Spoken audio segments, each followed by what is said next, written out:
తనలా అన్న తర్వాత నేనేమన్నానో చెప్తాను. దానికన్నా ముందు స్ట్రెయిట్ పీస్ గురించి చెప్తాను వినండి. స్ట్రెయిట్ పీస్ ఇలా కట్ చేసుకున్న తర్వాత 7 షేప్‌లో మనం అతుకు వేసుకోవాలండి. ఒకదాని మీద ఒకటి వేసి అతుకు వేయకూడదు. పైపింగ్ థ్రెడ్ పెట్టి కుట్టేసిన తర్వాత వీడియోలో చూపిస్తున్న విధంగా నాట్లు పెట్టుకోవాలండి. అలా నాట్లు పెట్టుకుంటే ఫ్రీగా మూవ్ అవుతుంది. మనం రౌండ్ నెక్‌కి వేసినప్పుడు కూడా. ఓకేనా? ఇప్పుడు టాపిక్‌లోకొద్దాం. నాకప్పుడు చాలా కోపమొచ్చింది. అప్పుడు నేనన్నా, "ఏంటమ్మా ఏం మాట్లాడుతున్నావు? నేనేమన్నా ఇక్కడ ఇన్‌స్టిట్యూట్ పెట్టుకున్నానా నేర్పుతానని, వర్క్ ఇస్తానని? నువ్వు చాలా రిక్వెస్ట్‌గా అడిగితేనే కదా నేను చెప్పాను. ఒప్పుకున్నాను.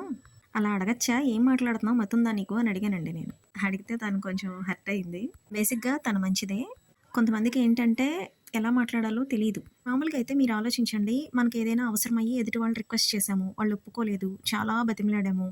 ఫైనల్లీ ఒప్పుకున్నారు. ఒప్పుకున్నాక వాళ్ళు మనకి దేనికి కమిట్ అయ్యారో దానికే మనం అడగాలి గానీ, స్వార్థంగా అడగకూడదు కదండీ! అడిషనల్‌గా ఏదైనా సరే. చెప్పాలంటే తనకి తక్కువ అమౌంట్ తీసుకొని నేర్పిద్దామని అనుకున్నా. ఒకప్పుడైతే ఫ్రీగా కూడా చెప్పేదాన్ని ట్యూషన్స్ అయినా కూడా. కానీ ఫ్రీగా చెప్పడం అనేది ఆ విద్యకి విలువ లేకుండా చేస్తుందండి. అవతల వాళ్ళకి ఆ కష్టం తెలీదండి. ఎప్పుడైనా సరే మనం కష్టపడి ఏదైనా సంపాదించుకుంటే దాని విలువ తెలుస్తుంది. కష్టపడకుండా వచ్చిన దాని విలువ తెలీదండి. మీరేమంటారు?